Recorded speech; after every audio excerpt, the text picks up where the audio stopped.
Oh boy, Thomas Massie, ladies and gentlemen.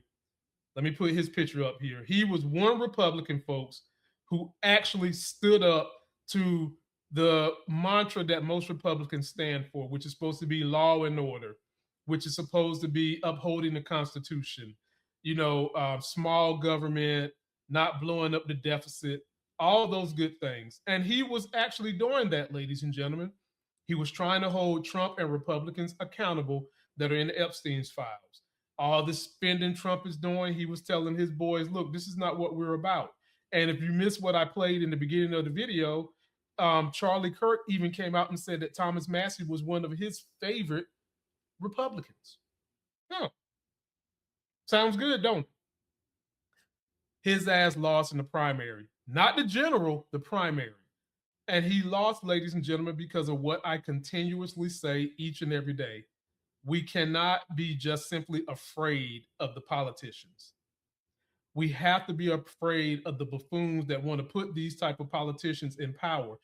AIPAC, Trump-supported Republican beat Thomas Massie because Thomas Massie knows good and damn well how high this Epstein file goes up, from business leaders to Republicans in it, and he ain't in it. So he was standing pat on it. Take a look at his recession speech yesterday, and then we'll get a look at some of the fanfare and fallout, because people are starting to wake up and realize what I've been telling y'all.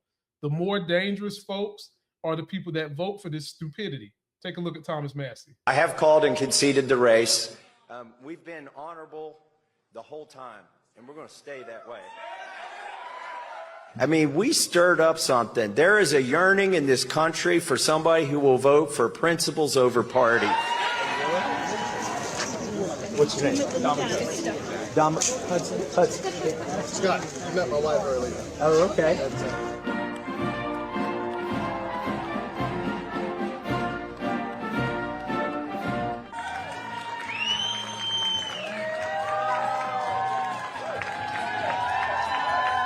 I want to thank President Trump for his support.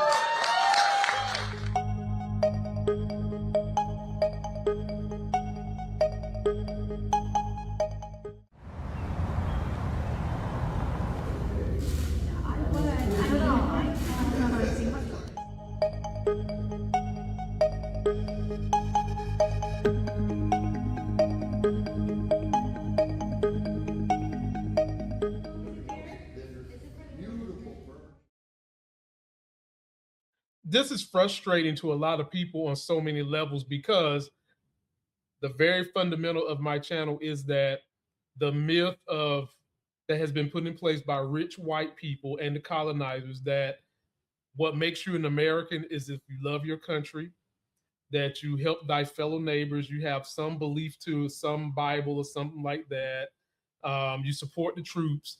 All these Republican put in place mantras, you support the military, you put your hand on your heart for the flag, all that bullshit, and you about law and order. That is being turned on its head, and people that are intelligent enough to see that that has all been a lie can't understand why people still vote for Trump and his acolytes, because they're dumb. They don't want law and order. They just want power. What is it the saying I do on this channel every day, ladies and gentlemen? There are plenty of people who are willing to vote for hate over food on their plate, meaning that they are ready and willing to vote for the symbolism of hating somebody else, even if it costs them money, which is what the Trump administration is doing. They're willing to see these people break laws if they can continue to see Trump give them the hate that they want. Thomas Massie is a real American hero. He did put principle, Constitution over party, and he lost. As a matter of fact, every Republican that has done that has lost, from Adam Kinzinger to what was Halliburton's daughter. I can't think of her name right now. And these people, folks, are what Democrats used to call extremists. They're not even center no more. They're literally left now, and they're losing. People, we have a problem.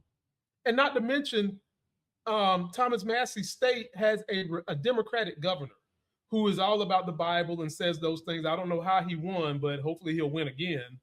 But this is not a good precedence, ladies and gentlemen. This is not a good look.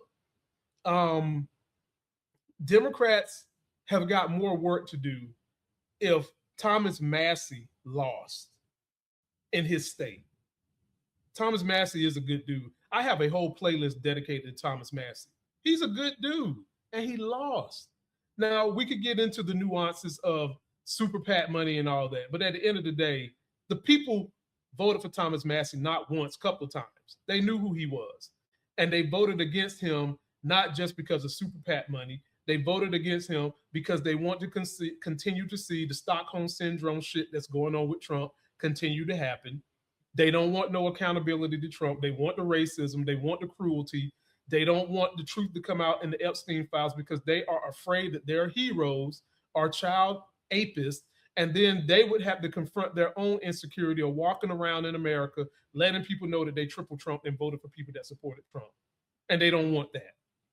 So we keep hiding it, and we keep voting for bull jive that's going to not help put food on our plate, but instill hate. Post your comments, folks. But before we do, let's just kind of see how some Democrats reacted to this fallout from Thomas Massie. Just, it's sad. Take a look. We live in hell. We live in hell. I'm so angry right now. I don't even know where to start. Thomas Massie just lost his primary race in Kentucky. Thomas Massie is one of the few Republicans who has stood unwaveringly against the survivors and victims from Epstein and the Epstein class. He has been a hero in making the Epstein files a story that will not go away and a cover-up that will not go away in this administration, to the point that the president took his time and his energy and his fucking fat little fingers and put them on the scale of Massie's race. He handpicked a candidate to run against Massie, the incumbent, in his primary. Tens of millions of dollars spent, and they beat him. And the reason I am so upset right now, I'm literally crying on the streets of Manhattan, is because this is the system that they are protecting. They are protecting the system that protects pedophiles and sexual abusers and misogyny and literal evil among us. And Thomas Massie is not someone I agree with politically on practically anything. But you know where he drew a line? He drew a line on raping children. He drew a line on raping young girls.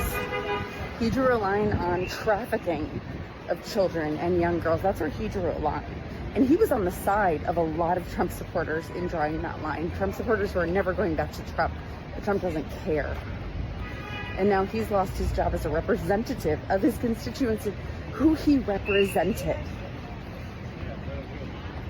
We live fucking hell. I'm not going to go as far as saying we live in hell, because I don't believe in higher powers and all that anyway. But I will say we're living in an era where Democrats have not done enough to stop what the result is of what's going on in this country right now. Make no mistake, people, voting matters. The problem with voting is that all this money from Citizens United that has been flooded into our politics hinders us getting the best candidates, because you are basically allowed to buy a candidate. And this is why I always say rich people's vote count more than the average American, because if you're rich, you're allowed to basically purchase the candidate you want. People who don't have that kind of money, we don't have that choice. Then once you get that candidate that you want, you're able to set the agenda that he's going to go by because you got the money. And then everybody else that doesn't have the money have to hope that their agendas align with said candidate that was bought by the rich person, who then gets to go vote on the person. See how that works? So while I understand why we have conspiracy theorists out here who believe that voting doesn't count and that there's a bigger machine behind voting, which it is called money, voting still matters. It's just that we've got to get enough people to vote against the machine that is pulling the strings and putting the puppets in place that we have to vote for. Because we've got a lot of Democrats that are funded by AIPAC. And a lot of us don't want to vote for those guys, but we don't want to keep voting for Trump and his cruelty either.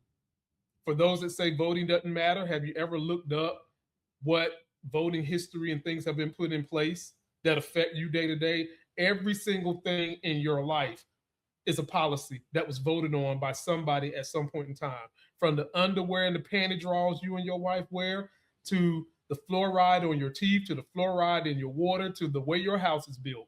Everything has a policy that was voted on, and it's just a matter of which party votes for the majority of everybody and not just upholds and gives power and consolidates power to the top richest 1%, which is the Republican damn party. Post your comments, man. Let me know. We've got a lot of work to do. Democrats, you have got to get on your shit. Starting with education. You've got to get in school so that these little minds aren't being trampled on by religion. That makes them more susceptible to the whims of con people.